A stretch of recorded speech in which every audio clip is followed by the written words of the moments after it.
lihat juga sudah mengcompile beberapa laporan masyarakat begitu dok soal bagaimana kualitas atau isinya. Ya. Kita akan tampilkan bersama. Kami sudah rangkumkan apa yang kemudian ada di Instagram Dr. Tan. Kami cuplik begitu. Silakan. Saya ingin Anda menganalisa sebetulnya yang kemudian ada hari ini. Seberapa ini kemudian sudah memenuhi nilai gizi dok sebetulnya?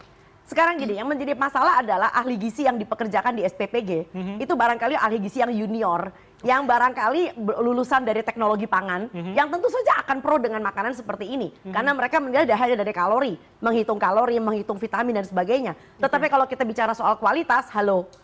Ya, dan lalu kemudian kalau misalnya kalau kita lihat ada burger yang dalamnya diisi dengan aneka isian itu, barangkali kalau diawasin ada yang isinya chicken katsu.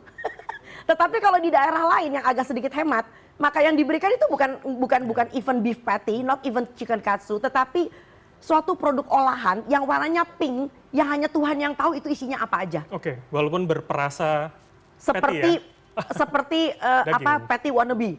Ya, jadi ini mengerikan sekali. Jadi anak-anak kita dibiasakan dengan produk-produk yang sebetulnya jaminan kualitas makanannya dipertanyakan. Lalu kemudian ada ini sudah ada di pedoman BGN. Ada istilah pembagian makanan basah dan makanan kering. Saya nggak ngerti kenapa harus makanan kering gitu loh ya. Dan ini terjadi pada kelompok 3B, ibu menyusui, ibu hamil dan balita. Karena mereka tidak punya kayak sekolah itu kan ada tempat di mana mereka membagikan makanan. Tetapi busui dan bumil dan balita itu kan cuma ada di posyandu. Ya, jadi berarti itu akhirnya logika soal ketahanan makanan itu kan menjadi rasional dok, artinya dengan makanan kering tadi. Apakah makanan yang bertahan lama lalu disebut makanan dengan kualitas yang sehat? Itu jatuhnya di UPF mas, ultra processed food.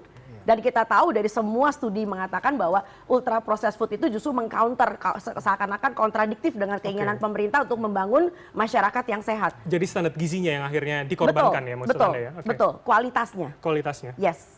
Apa yang kemudian bisa menjadi catatan? Banyak sekali kemudian makanan berkemasan.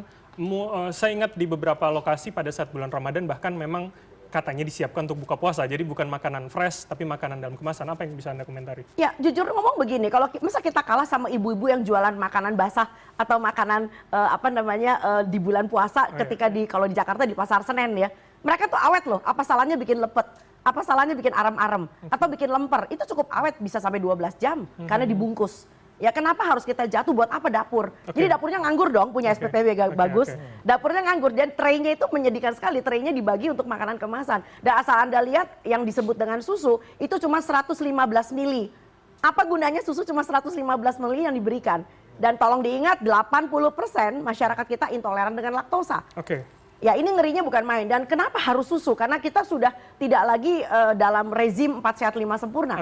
Sejak peraturan Permenkes nomor 41 tahun 2014 itu kita sudah pindah dari 4 sehat 5 sempurna menjadi gizi seimbang. Di mana protein hewani itu is a must. Ada suatu keharusan.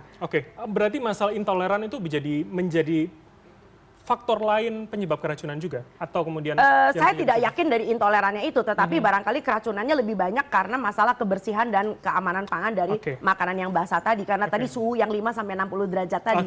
Baik, tahan dulu dok.